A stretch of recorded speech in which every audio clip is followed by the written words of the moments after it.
Irak'ın kültürel mirasını uluslararası alanda tanıtma amacıyla düzenlenen ilk Irak Makam Gecesi 12 Kasım 2025 tarihinde Irak'ın Washington Büyükelçiliğinde gerçekleştirildi. Gecenin merkezinde Asalat Kerkük makam takımı yer aldı. Arapça, Kürtçe ve Türkmence eserlerden oluşan repertuarıyla sahneye çıkan ekip, Irak'ın müziksel çeşitliliğini ve kültürel bütünlüğünü başarıyla yansıttı.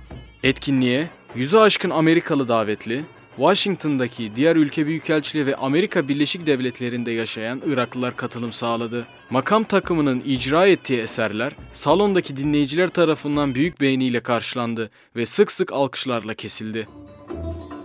Hoş geldin, kanam kanam, zampırandan yana.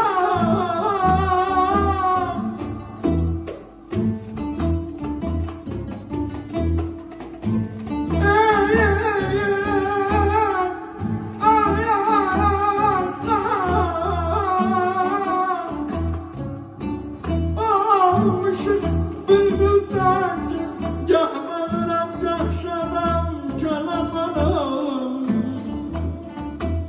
Vallahi olmuşum bülbülden,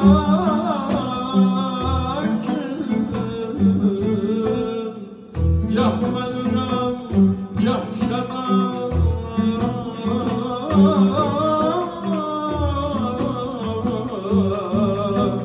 Hey aman aman aman aman aman aman, Gülişan Gülişan, asma halım perişan. Gülişan Gülişan, asma halım perişan. Hasta düştüm gelmedim, olmadı sana nişan. Hasta düştüm gelmedim, olmadı sana nişan.